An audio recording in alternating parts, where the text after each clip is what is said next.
As we embark on another week in the wrestling world, of course, we're going to get you caught up on the latest happenings, but we're also going to pay tribute to another well-loved wrestler who was taken from us far too soon. All that's coming up on this edition of the By Bomb Wrestling Podcast. The bomb drops now. What's up, all of you friendly, nice, amazing people? Oh, hi, everyone. We love you so much. You guys are the best. It's TSF. Was it real low? 100 not. Oh my god. And you're listening to the Pipe Bomb Wrestling Podcast.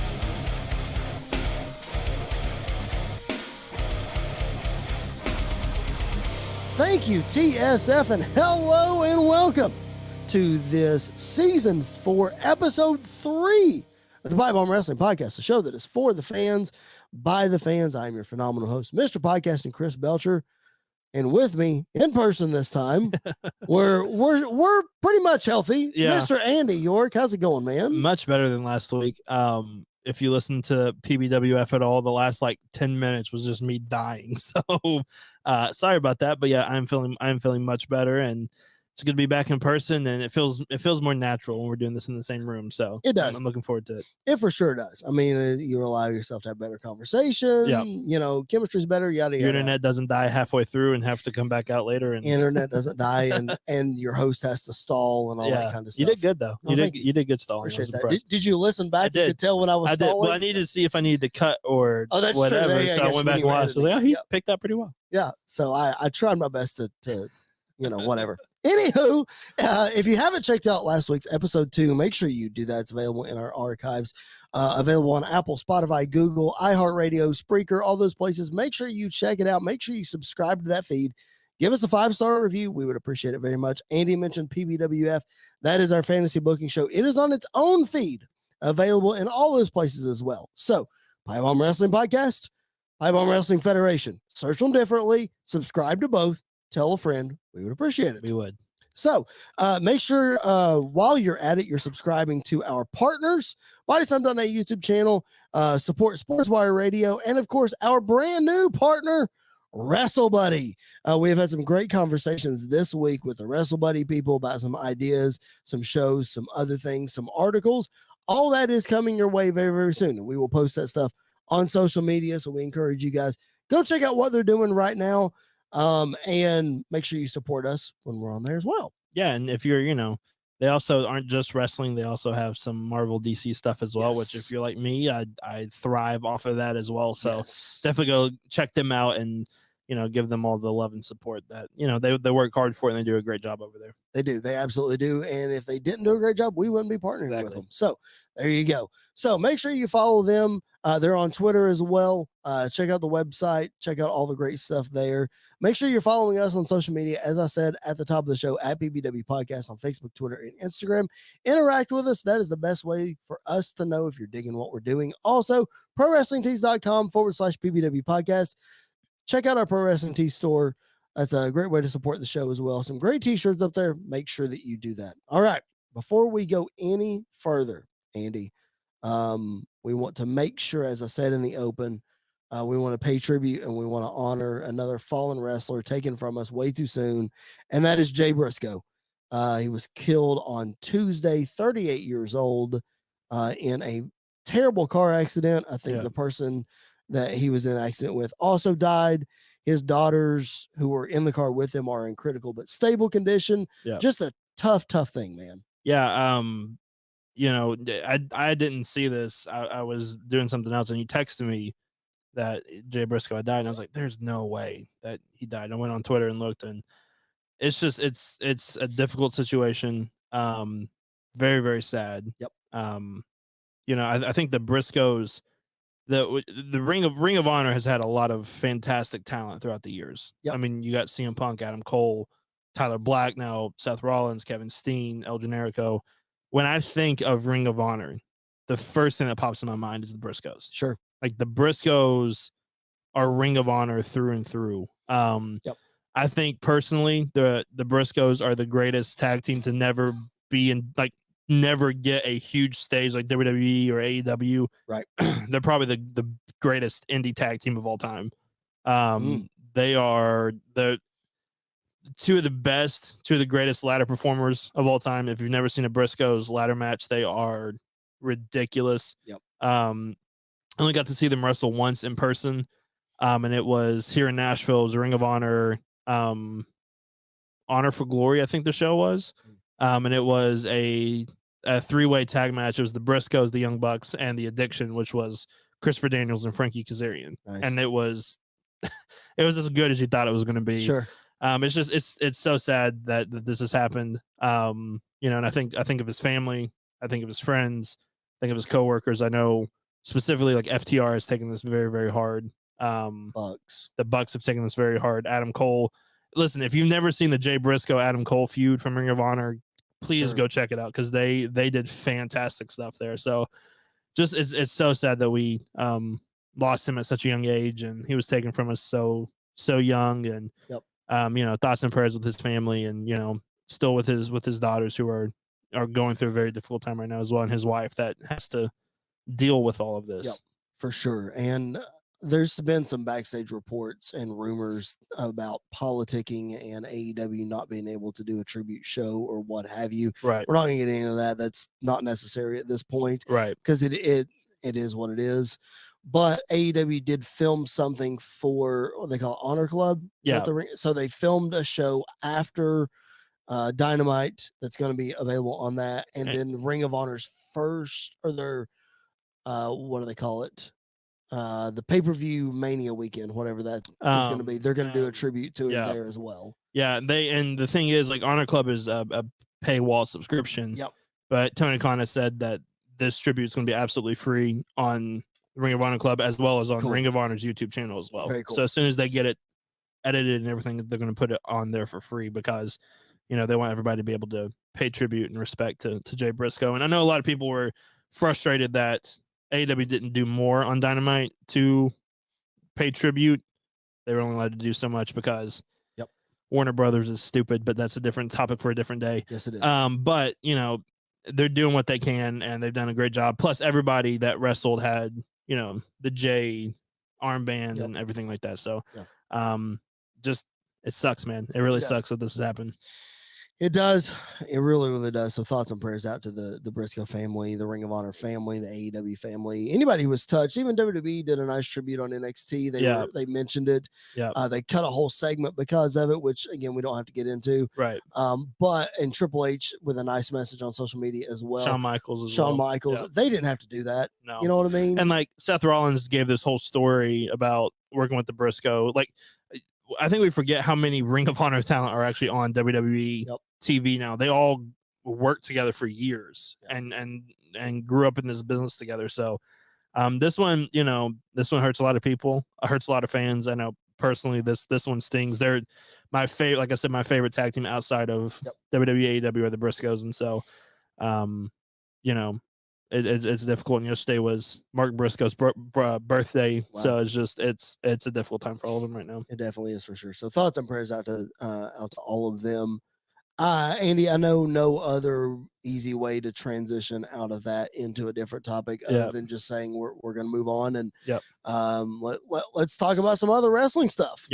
Yeah. And I think this time of year being the Rumble, we started doing this last week, this old school segment. We did it with kind of raw memories that we remember the last couple of years. Well, this is Rumble season, and I think the thing that the Rumble is most recognized for and most remembered for is not necessarily the winners. I mean, the winners obviously are important in main eventing WrestleMania.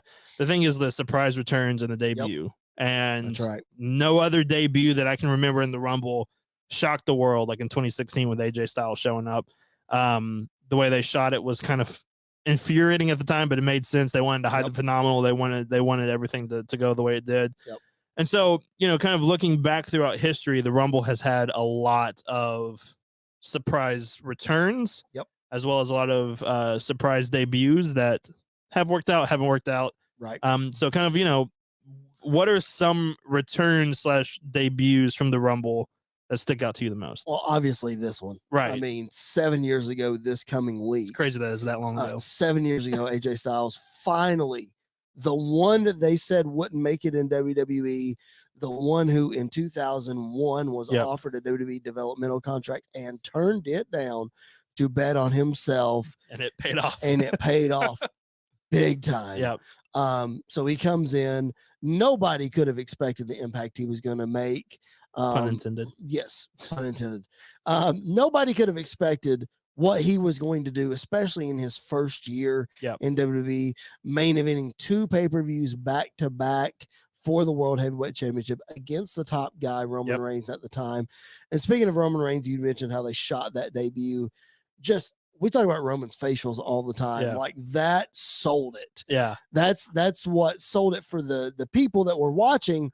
But even further than that is looking behind Roman at the crowd. Yeah. And you can see their faces when phenomenal hits on the screen. And then just the pop. They just lose it. There's AJ. Yeah. Incredible. Yeah. But you talk about debuts and returns at Rumbles. Obviously, Edge is huge. Twice. Twice. Exactly. Twice. The biggest one being in 2020, coming back after 9 years of being gone. John Cena in 2008. Who could ever forget that humongous return?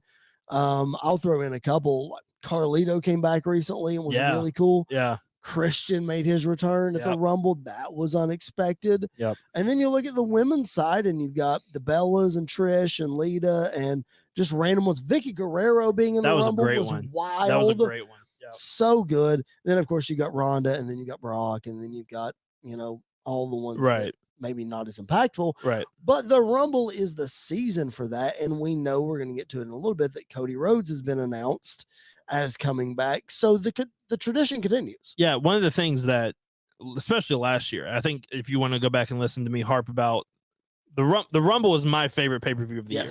Like I think it's not necessarily better, but I enjoy it more than WrestleMania just because of the surprise factor and everything else. The Rumble last year, both Rumbles, was a huge disappointment. Terrible. A huge disappointment. 2 of the worst that we've watched in a long time. Yes. And part of that was because they literally told everybody that was going to be in it right from the jump, except for Brock and Ronda. Like they were the winners. There were no big surprises last year. Right. And especially in the men's Rumble, there are no big surprises.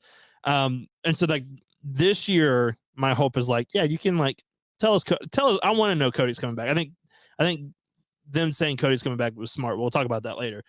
But like some of the other ones I remember is like 2012, I believe it was, when they did the 40-man Rumble and Kevin Nash made his return. And you listen to Joey Stryker, I think it was Joey Stryker on commentary, just lose his mind. Yep. Booker T also a couple years ago. Chris Jericho. 2013. Yeah. Is that right? 2013, I believe it was, when he made his return. That was amazing. And then, like you look at 2020, Keith Lee making his return after the Survivor Series with NXT, Raw, SmackDown. Yep. Keith Lee was the star coming out of Survivor Series, and then they impacted on Rumble as well. So the Rumble is one of those that it can make or break careers and like surprise returns. With AJ Styles, the way they did it, instantly he felt like a megastar. When Keith Lee showed up on 2020, and the way Brock sold, like, big boy coming in, like they can make stars really quickly with the Rumble. One that I'll throw out that might not be thought of this way, but is huge impact, is not necessarily a return, but technically an in-ring debut. 1992, Ric Flair. Yeah. He hadn't had a match in WWE. Yeah. He showed up at the end of 91. His first match was the Rumble 1992. He comes in at number 3. Yeah. And he wins the whole thing for the World Heavyweight Championship. Just a huge moment. Yeah. That one definitely sticks out for sure. And then another one that people don't really remember, he kind of got his revenge because they tried it in 2015, and the 2015 Rumble is the worst Rumble probably of all time. He showed up, got booed out of the building because he wasn't Daniel Bryan. Showed up in 2018 to one of the biggest pops of the night. That was Rey Mysterio. Yeah, when Rey Mysterio showed up, that pop was huge. And then when Bubba showed up, Bully Ray showed up a couple years ago as well. Yes. That one in Philly, that one was huge. That was 2015. That was 2015. Yeah, that was the highlight of the 2015. That was the highlight of the 2015. Right? Even The Rock showing up was rough. And as you alluded to with me on last season when we were talking about Rumble season and big surprises, that was Bubba's one and only Royal Rumble, Rumble yeah. appearance, which is wild. Yep. Which is also crazy because I don't think Finn was in it last year either. Finn's only been in one. Right. That's correct. Like, that's crazy that they've only been in it once. So wild. All right.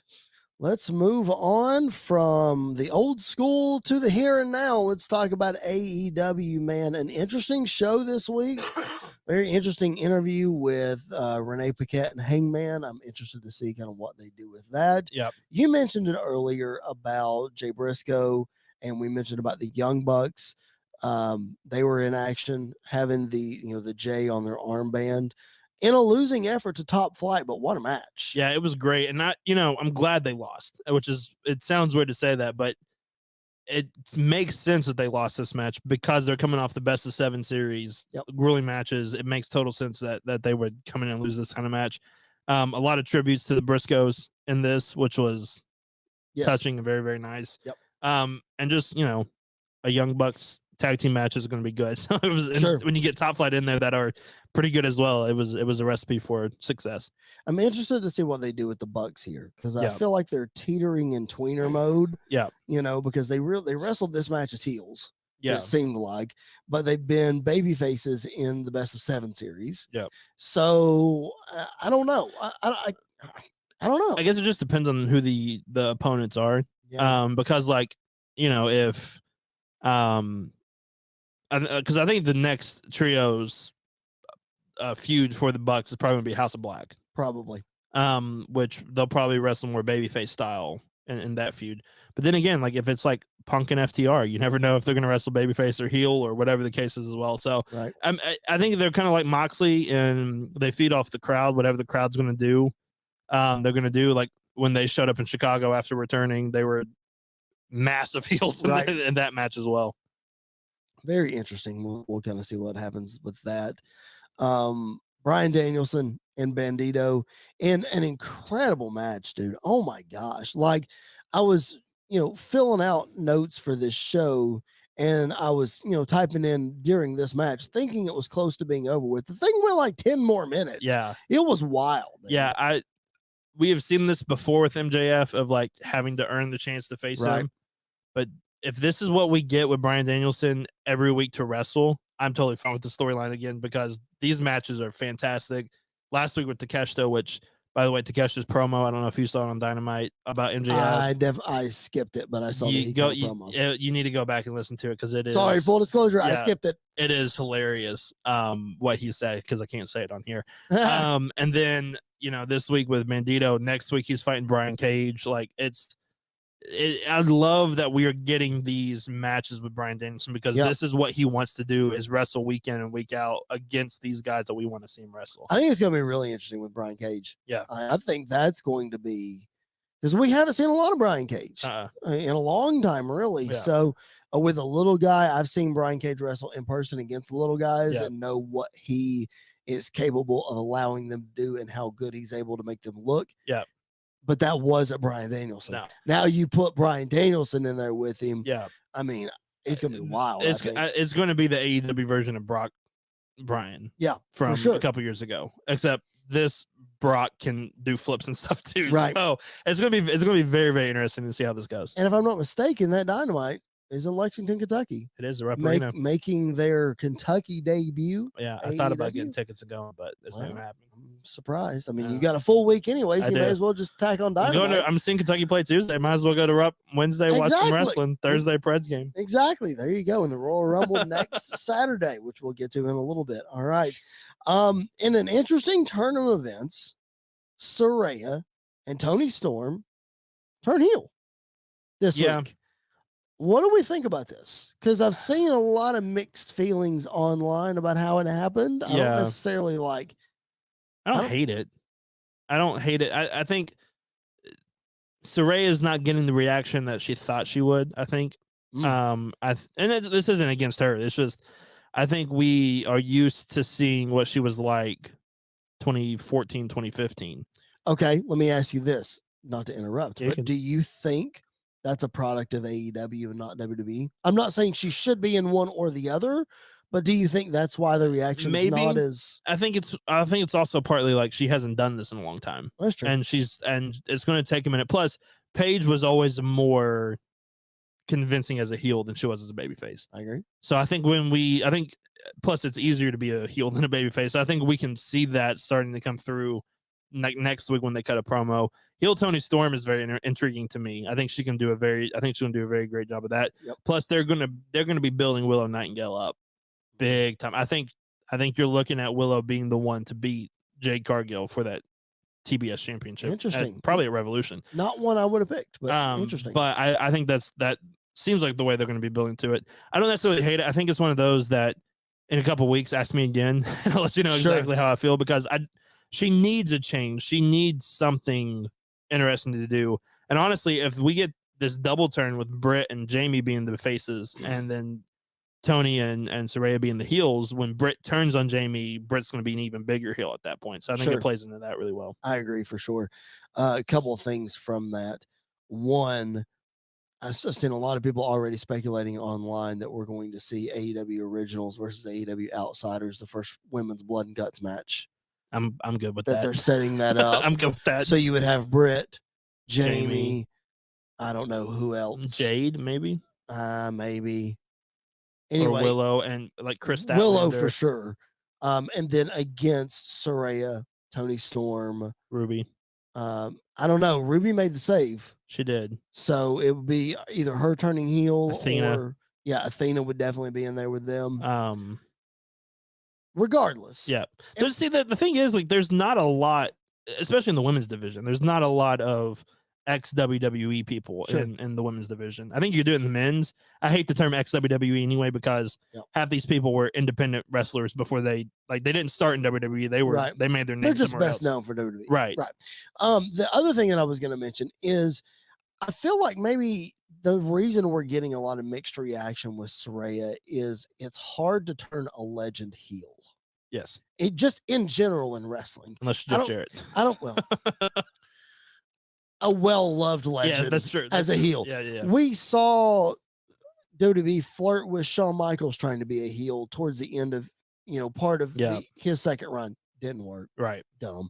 Undertaker, same thing. Yeah. Didn't work. That was dumb. Yeah. Triple H, people boo him because they know they're supposed to, but he wasn't a true heel. I think in the Authority he was. True. Yeah. I think the Authority, especially, I mean, during that time, it was easy to turn anybody heel because you just put them against Daniel Bryan. Well, they're gonna be heel anyway. But then, like, post retirement, there's no way he's gonna get a huge pop every time he comes out. WCW tried to turn Sting heel in '99. It didn't work. That lasted a month. Didn't work. And it was a terrible month. That's one of the things that, because we're gonna talk about Darby, but that's one of the things Katie asked me, was like, was Sting ever a heel? Because do you think he'll turn on Darby? Is like, listen, they tried it one time, it didn't work. No. There are some people in wrestling you can't turn heel. Rey Mysterio can never be a heel. Jeff Hardy can never be a heel. Sting can never be a heel. At this point, Taker can't be a heel. Right. Shawn might be able to. It depends on what he's doing. At this point, though, he could not. They're just a few people that they're, no matter what. I think it would be very hard at this point to turn Randy heel. Right. I mean, against Matt Riddle, you might be able to, but it would have to be something very convincing to do that. Not to get too far down the rabbit trail, but the one person I really wanted to compare Saraya here to is Edge. Yeah. Because Edge came back. Yeah. Edge was a huge baby face. And you could see that Edge wanted to do some different things, and they tried the Judgment Day thing. Yeah. And I really feel like that Edge was the point we talked about with the Judgment Day when they started out early. And again, this is not to go too far down a WWE rabbit trail because we are going to get to Darby Allin, but we saw the Judgment Day and we something was off. Yeah. It turns out what was off was Edge. Yeah. He was trying to force his way into being a heel. It wasn't natural. It wasn't working. I'm not saying that Saraya is going to suffer the same thing.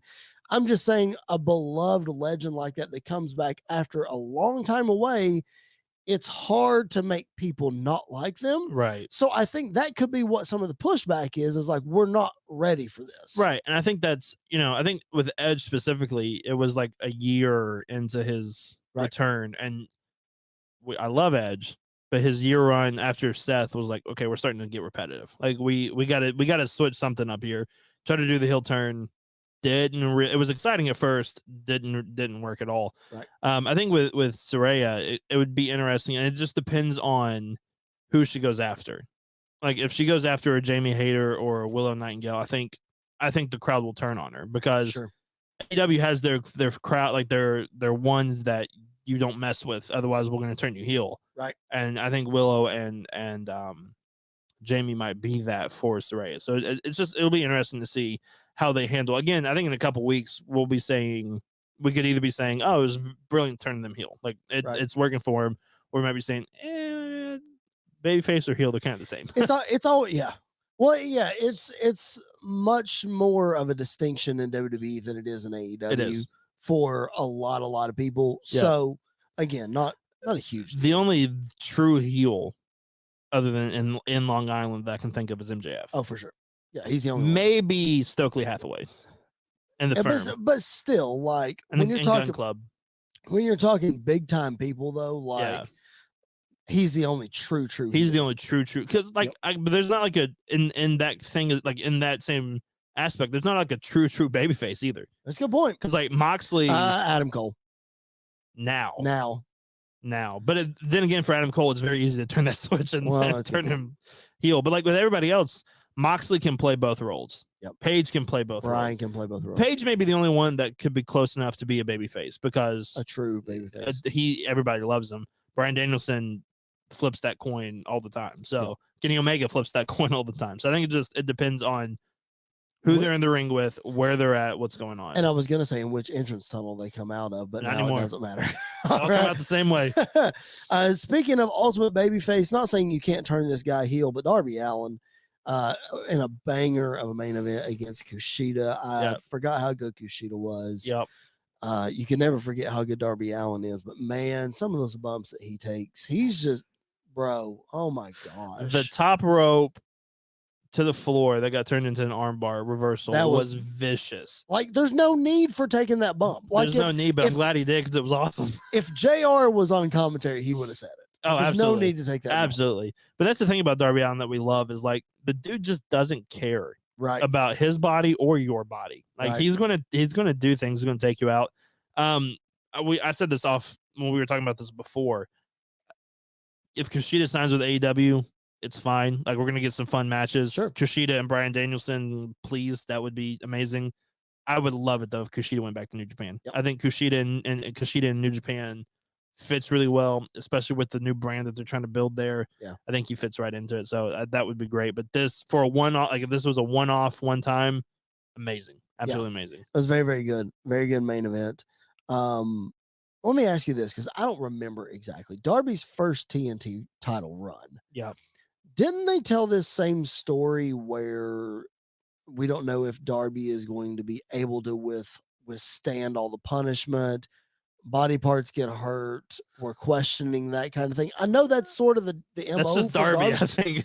Right, but I feel like they told that same story when he was champ before because then he ran into Miro. Yeah, because I'm trying to think who he fought before. Because he beat Cody. He beat Cody. I think he wrestled like. Yeah, I don't remember. Did he wrestle Powerhouse Hobbs? Maybe. I think he wrestled like Powerhouse Hobbs. I think he wrestled Brian Cage at one point. Yep. I do remember that. So he wrestled like bigger guys to tell the story. Yeah, I think with a guy like Darby, that's his thing is like, it's like Jeff Hardy. Yeah. Jeff Hardy's going to jump off stuff and do stupid stuff and hurt himself. Oh yeah. I'm not saying like that Darby's not taking punishment or shouldn't take punishment or anything like that. I just find it interesting. Like that's the narrative. Yeah. And we're going to run into somebody that Darby just can't conquer because he's too injured. You know what I mean? Who's that going to be? I don't know. Return Miro again? I can't think that far ahead. I don't know. Like Miro, who knows what anybody's doing with him at AEW? I don't know what the deal is. You just put it back on Joe. There's more going on. Not to dive into a rabbit hole. There's more going on with Miro than. Yeah, I don't know what the deal. I don't know what the deal is with Miro either.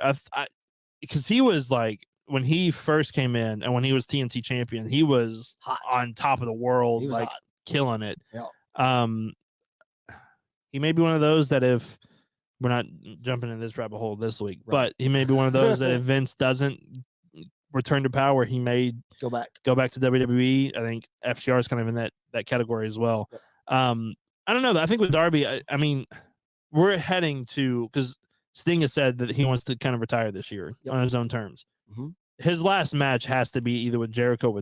To me, it has to be with Darby. I think we get Jericho Sting for his first singles match sometime this year. I read something where he did an interview where he said he's not going to do a singles match. He just straight up said, "I'm not going to do one." But I don't know how you retire in a tag match with Darby. Yeah, to me, in a perfect world, sure. In a perfect world, your first one this year is Jericho. You end the year off by Sting losing to Darby Allin, and you give Darby that.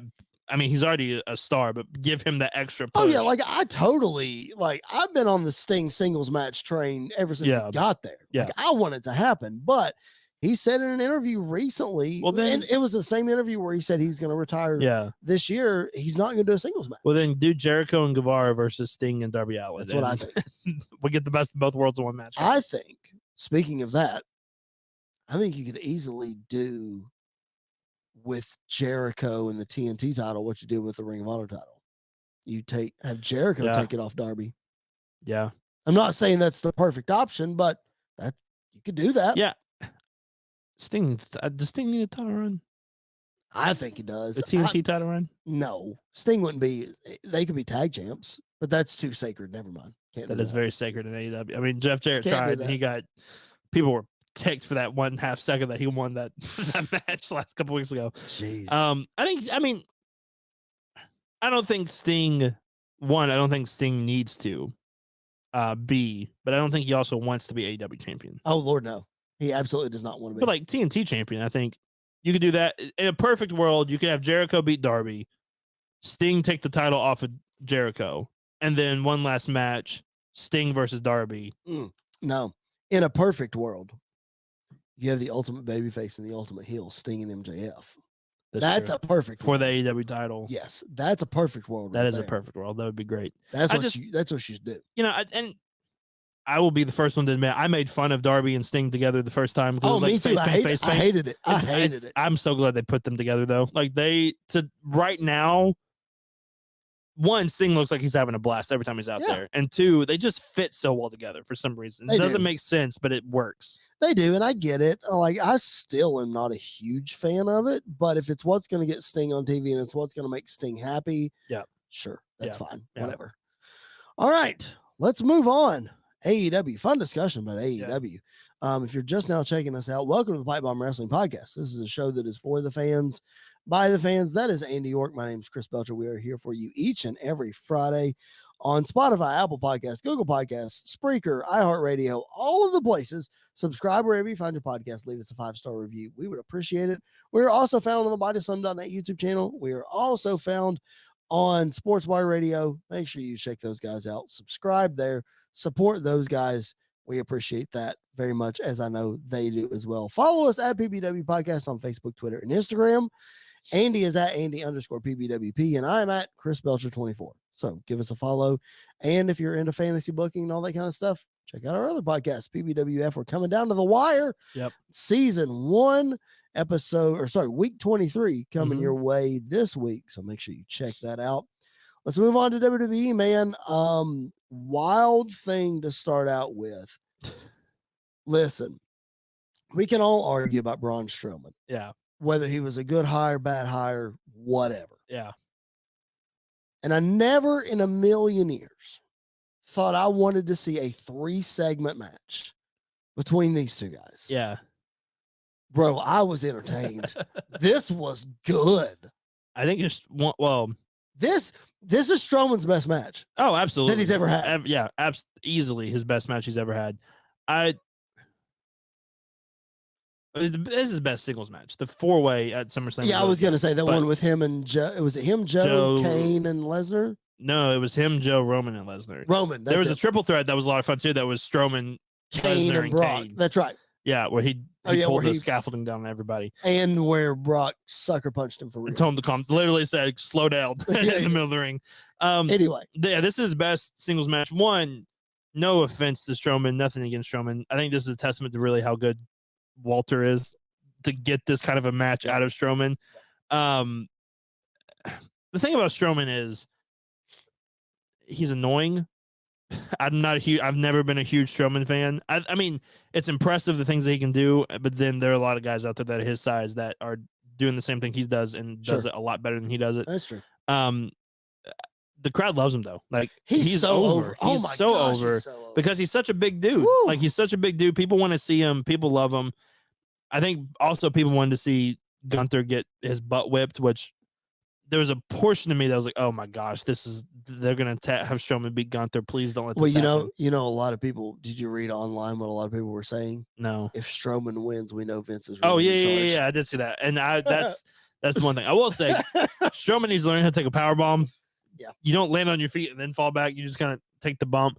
This match was 10 times better though than I thought it was going to be. Yeah. Like I thought it was going to be good because I knew how good Gunther is, and I knew some of the things Strowman can do. Strowman looked good like in this match. Strowman looked really good. I was so entertained by this match. I seriously cannot get over how entertained I was.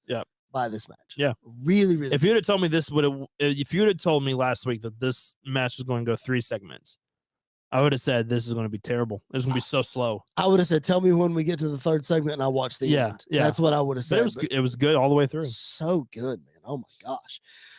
Let's move on to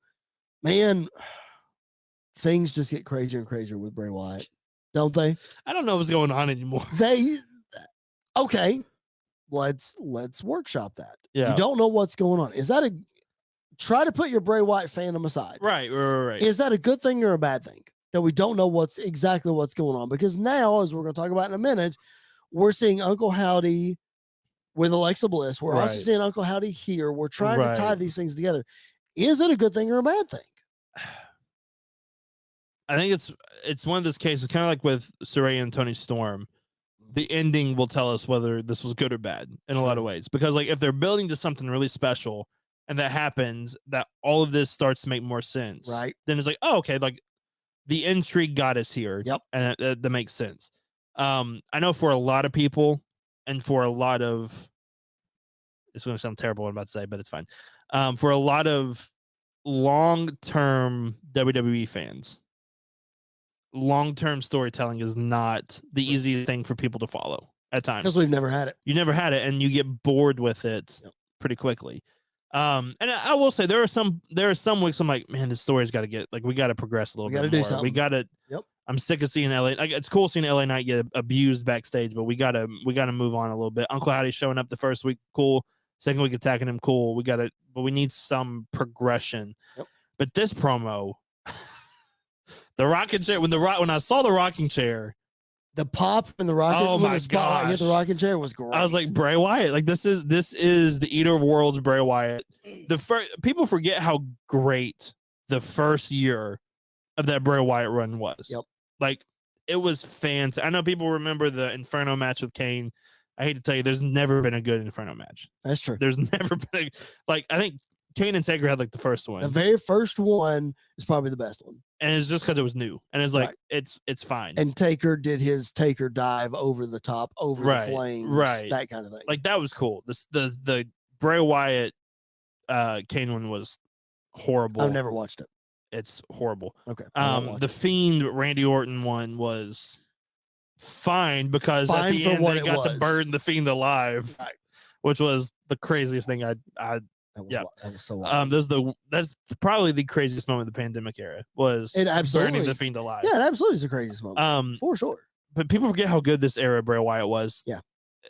But I don't understand what he is saying because I don't know if he's saying he's all of these now wrapped into one. Right. If he's bringing these back. Like it's very confusing, and I think it's confusing for a reason. Yeah. That we'll figure out at some point down the line, hopefully. Yeah, I'm really interested to see. On one hand, I'm like, okay, this did nothing. This didn't do anything. I need something concrete. I need something that I can grab onto. Yeah. But then again, you're like, well, wait a minute. We've seen you since October, and now we've seen Uncle Howdy separate, and now you're telling me you are him. Like what? Yeah. You know what I mean? So, and I don't know if you saw the QR code that popped up there was a QR code that popped up when he was, like they did like the Bray Wyatt will be here, whatever. They have the different graphic. A QR code popped up in that. yes. And the QR code sent you to a Firefly Funhouse clip, Right. Yes. which I think was from the feud with Seth going into Hell in a Cell, because he said, "I'll see you in hell," laughing, and then said, "Let me in." Like that's the first time like the Fiend popped up, everything else, and then he cuts this promo where he's like, "I am all these things. I am the Eater of Worlds. I am him," which we all know who him is. Like I am Uncle Hal. So like, I don't know if like this lights out match. Part of me kind of hopes that we see this. I hope they handle it right if they do it this way. Part of me hopes we get all like the three faces of Wyatt in this one match. Like that would be really interesting if they did it the right, like if they handled it the right way. I was gonna say handling it the right way to me involves pre-production, not in the ring. Like because a pre-recorded segment. Yes, yeah. Because like if we get all of them, I need to see him as all of them. Yes. Like I need to be able to know that it is Bray with the Uncle Howdy mask. Yeah. Bray with the Fiend mask. Yeah. Bray is Bray. Like I need to know for sure. I mean, I'm not knocking what they're doing with Uncle Howdy right now. Right. Because I think it's really cool. But if you're saying that you're him, I need to see you as him. Right. That way, now when we see Uncle Howdy, we're like, wait a minute. What is happening? Because you just took a Sister Abigail from Uncle Howdy 2 weeks ago. Yeah. And now you're saying you are Uncle Howdy. Exactly. How is this going to work out? And you guys look very different. Like you're not the same. But I will say this though. If the Fiend ever does show back up, the pop that the Fiend will get showing up somehow. at some point. I don't know if he shows up at the Rumble. I think it may be one of those that when we get, because I think we're heading to WrestleMania being Bray Wyatt versus Uncle Howdy. Maybe it's the masked Uncle Howdy. Maybe it's Bo Dallas underneath the Uncle Howdy mask. Or I kind of like Bo Dallas would be cool. I kind of want Vincent at the same time because I think Vincent and Bray Wyatt would be very intriguing to see those two together. Okay, so let's rabbit hole for that for a minute because we like to rabbit hole with Bray Wyatt here. Yes, we do. If we are to go to WrestleMania, Bray versus Uncle Howdy, which seemingly has been where we've been headed to the whole time. If we're still going that direction and Bray beats Uncle Howdy, does Uncle Howdy get unmasked after that? And we see Bray building the infamous Wyatt 6, and that person is just referred to as Uncle Howdy, but it is Vincent or Bo Dallas or whomever. Right. Or like how do we do that? There are a couple ways I think you could go. One, I think Bray needs to win. Oh, yeah, there's no way he needs to lose that match. Yeah, for sure. And I think when he wins, I think we could see a more sinister side of him. Because I think if he has his faction, he needs to be a heel.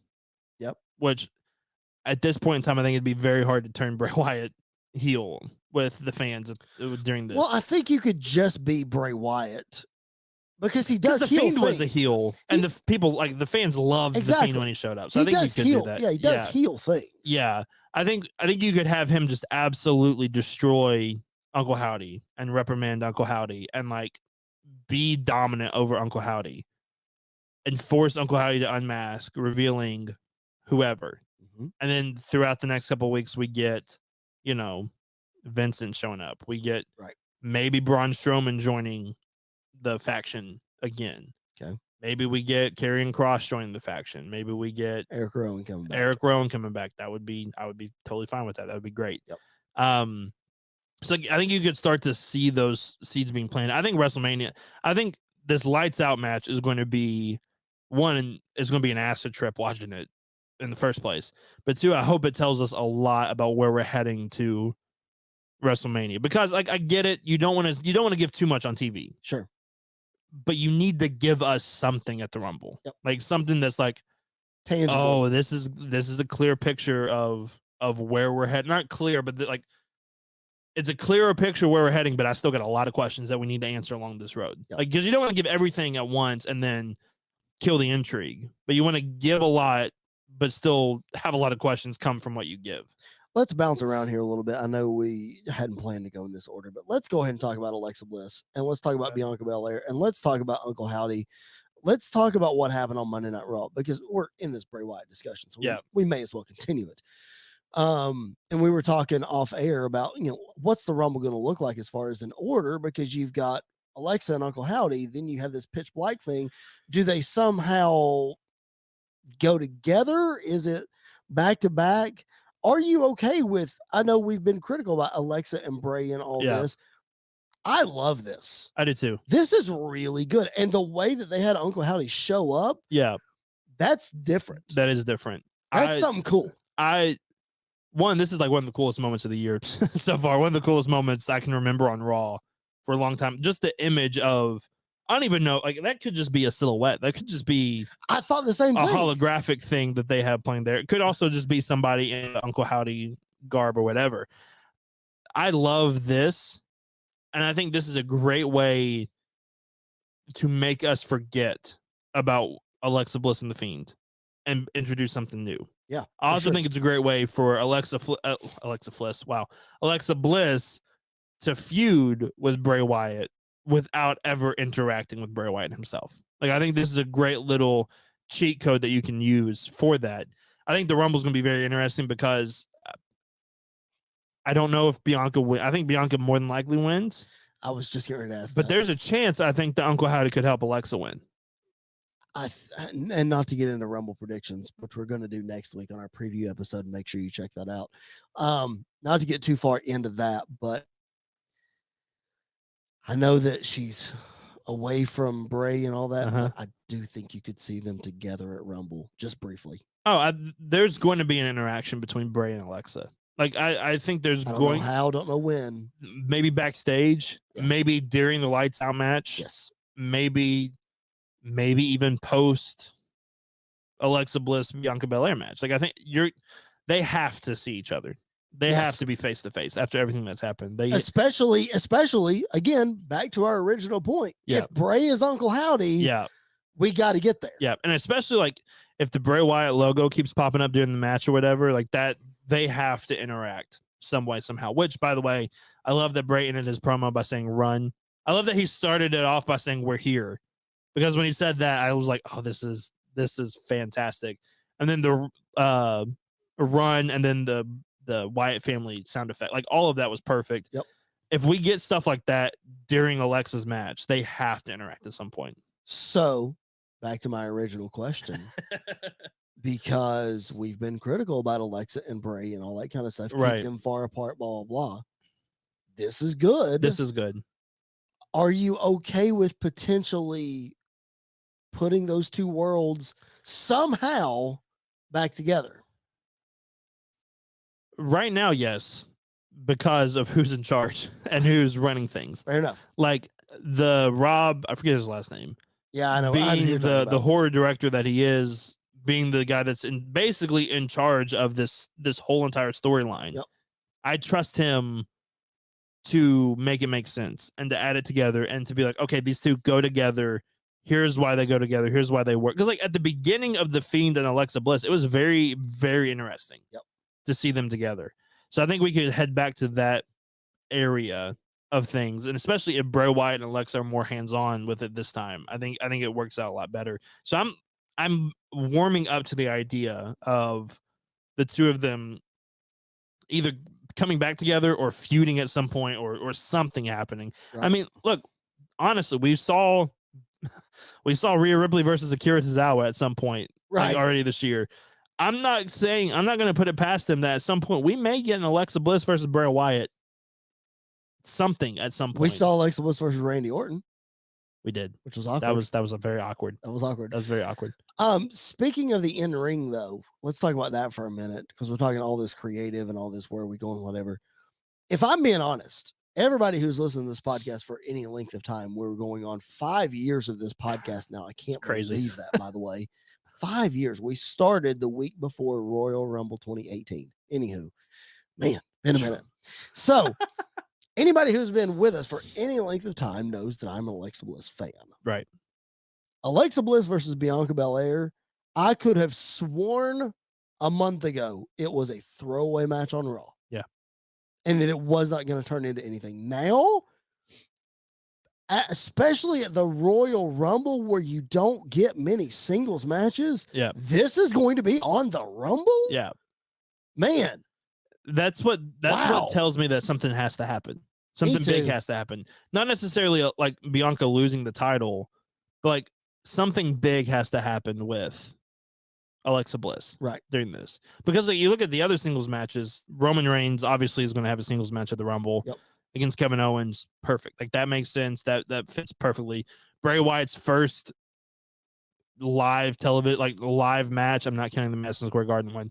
His first match back absolutely should be on the Rumble card. Like there's no doubt about it. He should be on the Rumble card. Plus, it's a good way to keep him out of the Rumble by having him in this match. For sure. But Alexa and Bianca, like Charlotte's not even on this card. Well, like that's because you can't have a lot of matches on this card because you got to think both Rumbles are going to go. I think we're still going to get one more match. Probably. I think we'll get one more. I don't know what it's going to be, but I think we'll get one. You may get Becky. No, because you're doing Becky Bailey this upcoming week, and it's still cage. I don't think you do that at the Rumble. I don't know. You do Charlotte Ronda. It's a good way to keep Ronda out of the Rumble. Yeah, that's true. We'll have to see what happens tonight and next Monday. Yeah. I think we're gonna have one more, but regardless, like Alexa is a 5-6 time women's champion, a very formidable opponent for Bianca. Hasn't had that opportunity in a while, right? But now she's become incredible because of all this. Now it's a spot you can put her. Do I think she's gonna win? Probably not, but I just don't know how Bianca overcomes this. Like, I don't know what the story is for Bianca to overcome again. Unless Uncle Howdy isn't helping Alexa. I don't know. Unless he's going after Alexa. Yeah, I guess. Like, if Uncle Howdy is going after Alexa, then it makes sense for him not to let Alexa win this match. Right. Which at this point, Bianca's if you look at some people online, Bianca's becoming the new Cena where, you remember the meme Cena wins lol? Yep. Like it's becoming Bianca wins lol, which I get, but like, it's fine right now. Like it's working right now. But with this, like I think Uncle Howdy could absolutely get involved, cost Alexa the match, and we head towards an Alexa Uncle Howdy feud or Alexa Bray feud or whoever Uncle Howdy is. I think we could head towards that at some point.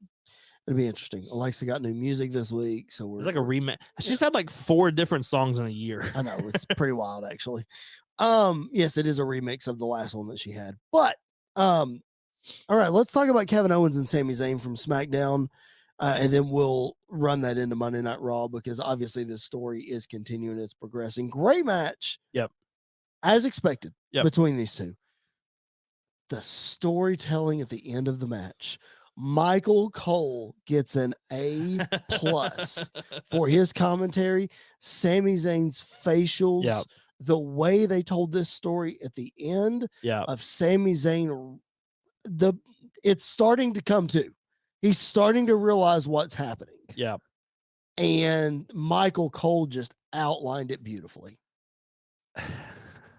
There are so many different things that are running through my mind as a possibility.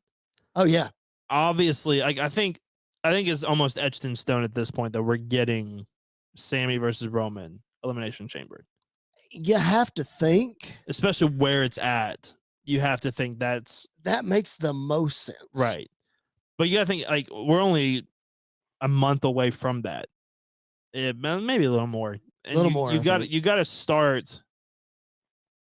You've got to turn at some point. Like the turn has to happen. Well, and you don't want to turn before the pay-per-view. You got to do the turn a couple weeks before the pay-per-view to build to that match. See, I think that this match, I don't think you need to build though. Like this is the build. Mm-hmm.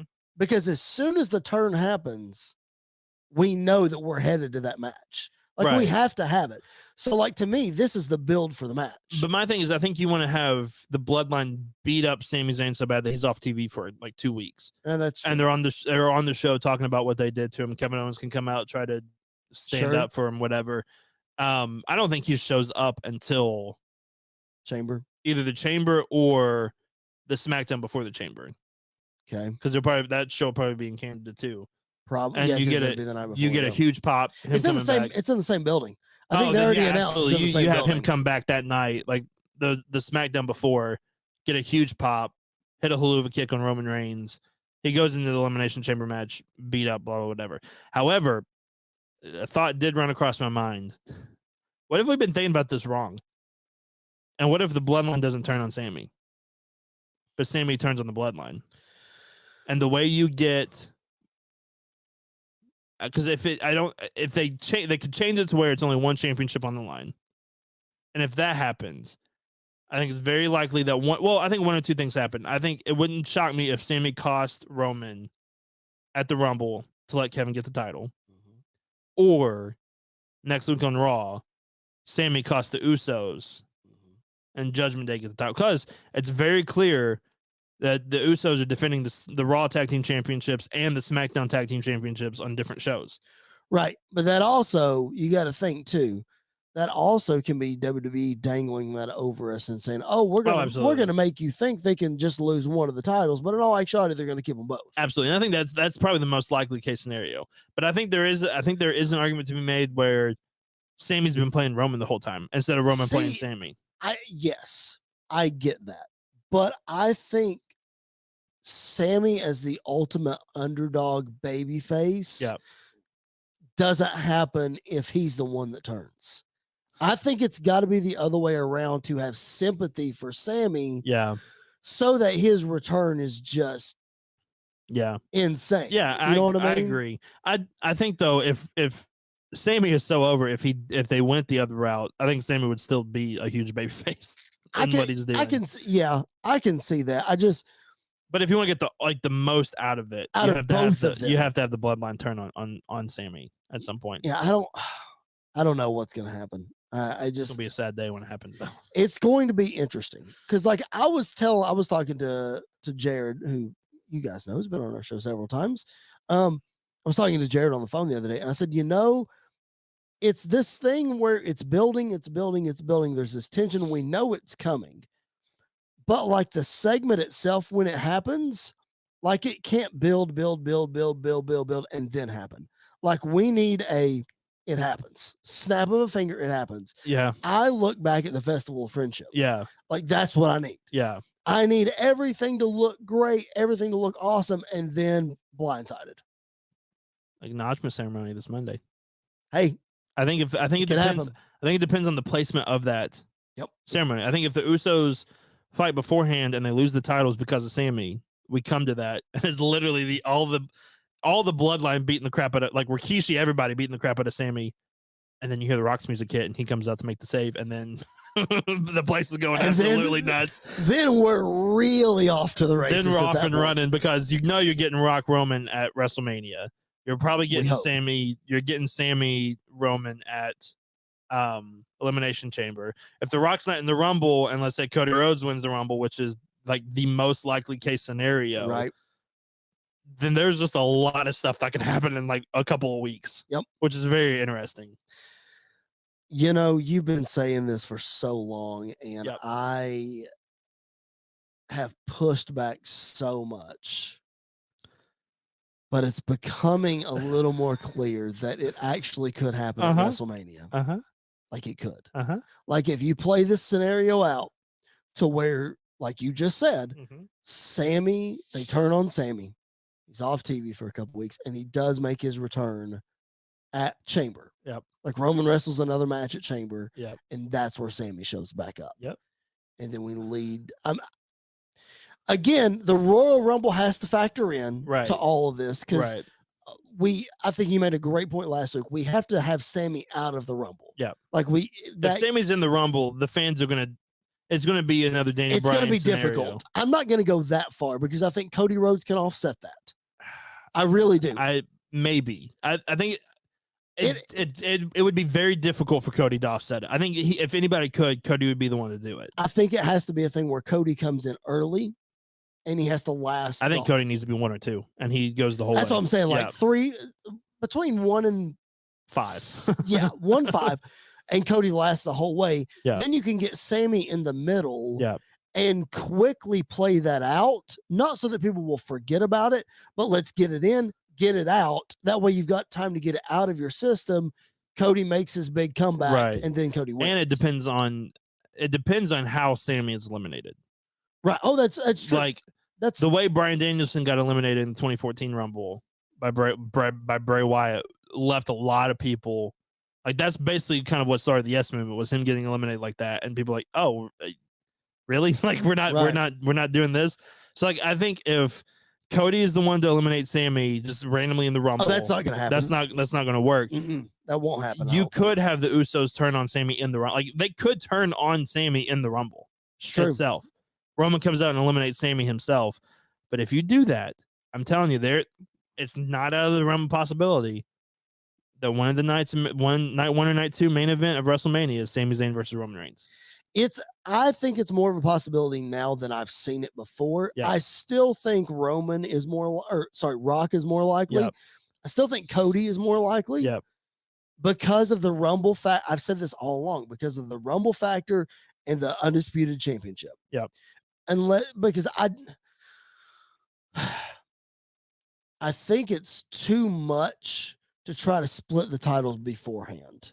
Yeah. Like, I think there's just too much going on that's going to seem like, oh, we're throwing this at you and that at you and this and that and this and that. Yeah. I think it's too much. Yeah. I'm cool with you doing it after Mania, but I think we're so close now that we can't. I still think you could do it at Mania, because I think one of the things that The Rock could come out and say, you know what, you're the tribal chief, put both titles on the line, defend one night one, defend one against me night two, and let's see what happens. And I think, especially like the Rock Roman match, I've said from the beginning, does not need a world championship. Disagree.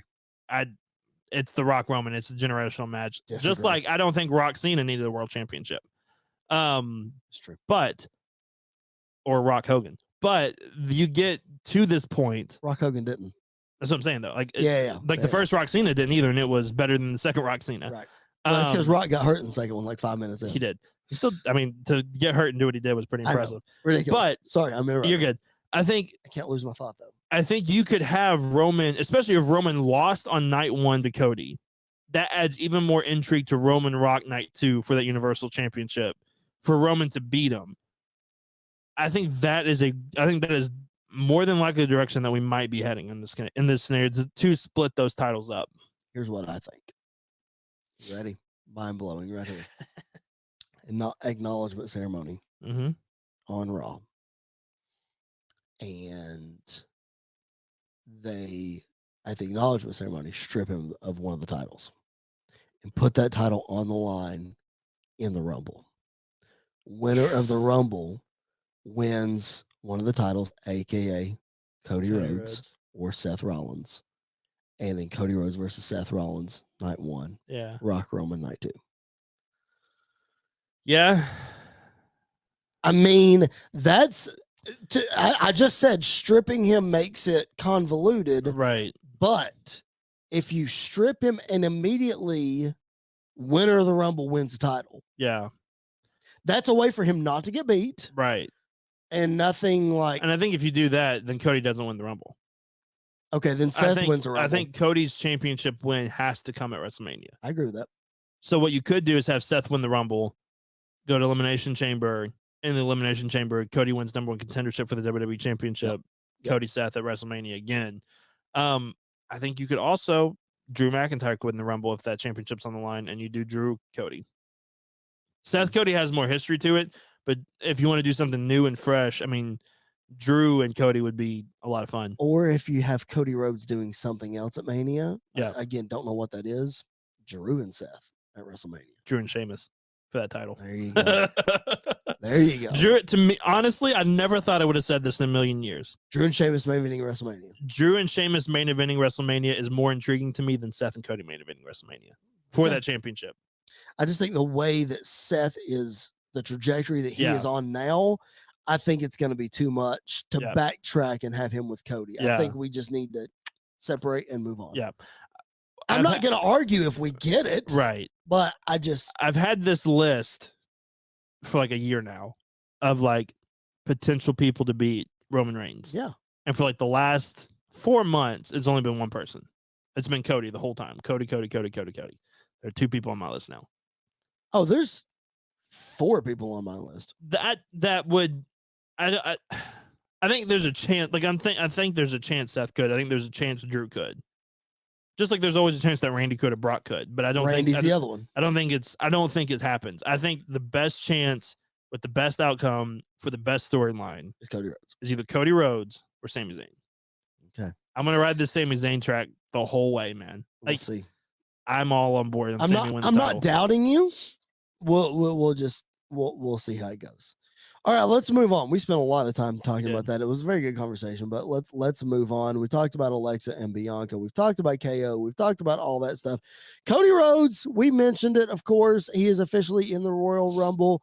That was given to us in a video package on Monday, which you said earlier you're fine with them announcing. Again, like the perfect example of this is Triple H in 2002. Like, it's fine to announce he's back. He's going to be in the Rumble. We know he's coming. Shawn Michaels did it in 96. Again, not nearly as severe of an injury. That was more of a storyline injury, but it is what it is. I'll say this. I'm fine with it now. If we get to the Rumble and there's like nothing, no huge surprises, and I'm like, okay, we could have saved Cody. Like Cody could have been in the Rumble as a surprise. The dirt sheets say that they're confident with their surprises. Right, which like the surprises this year are going to be different than any other year, I think. Oh, for sure. Like I think we're looking at Booker T. I think more than likely shows up. Yep. I think there's a good chance Nick Aldis shows up. I think there's a good chance Matt Cardona shows up. Oh yeah, we're going to make this for sure list next week. We're going to do a segment where there's going to be some New Japan guys I think in there. We're going to predict. I'll go ahead and tell you right now. We're going to predict 5 men and 5 women we think are showing up in the Royal Rumble. That's going to be our surprises, our bold prediction surprise. These are the people that are showing up. We're doing it next week. Good. Get ready for that. Can I just put New Japan as an entire entry? No, you cannot. You cannot do that. Which if New Japan's in there, John Mox is in there because he's still feuding with Japan, probably. That's technically true. All right. Bobby Lashley main event, winning a 6-way elimination match to get a shot at Austin Theory. That, my friends, is not even the most important part of the story. The most important part of the story is we're still planting seeds for the Hurt Business. A new Hurt Business with MVP, with Omos. And I'm telling you right now, if y'all haven't listened to the PBWF yet, you need to do it because we're predicting storylines on there that haven't even happened yet. It's the Street Profits, man. It's Street Profits, not going to be Cedric and Shelton this time. You think it's all of them? I think it's all of them.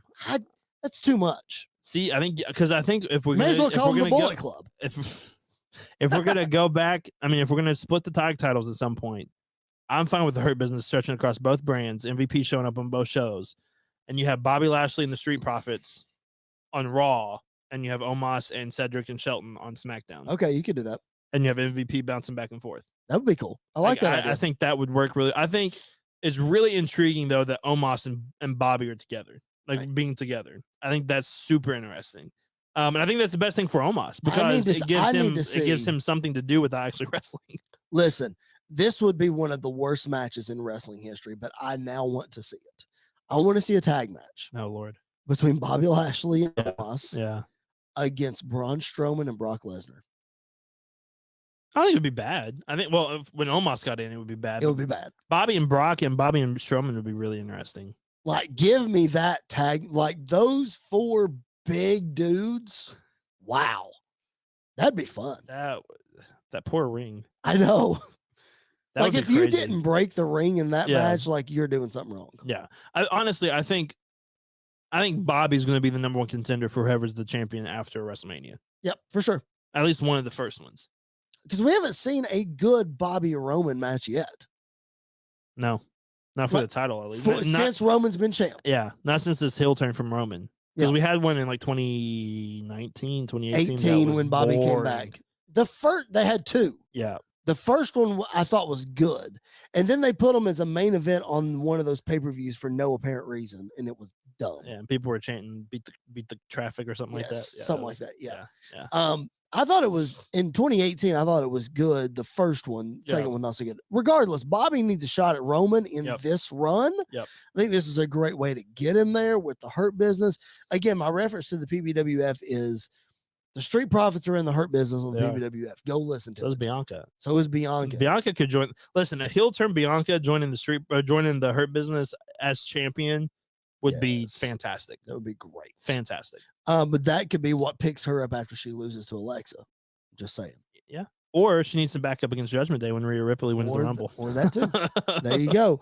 Lot of good things happening.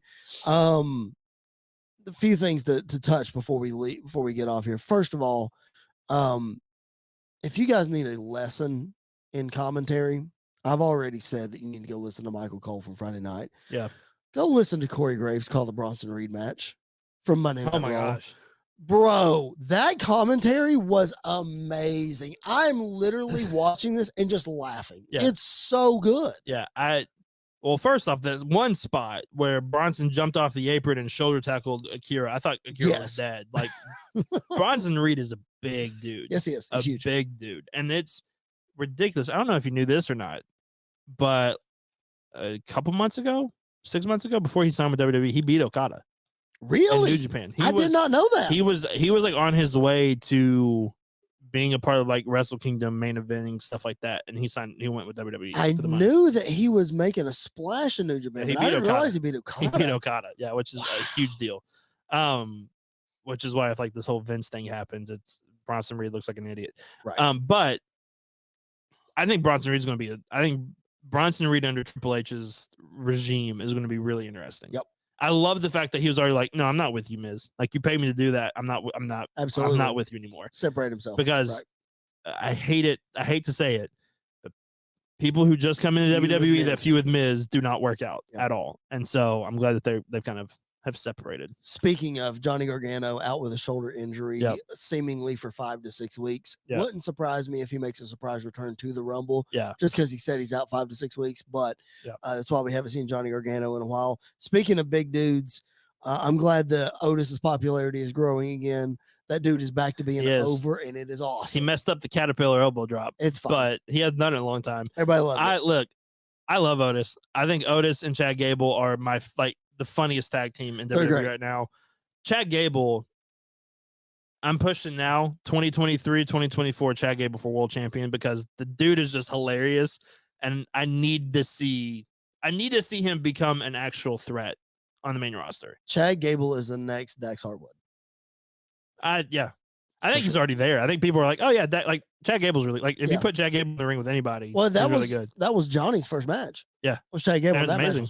Great. Alpha Academy and NXT started off as nobodies and then put on, some of the best tag team matches of all time with FTR and with DIY. Right.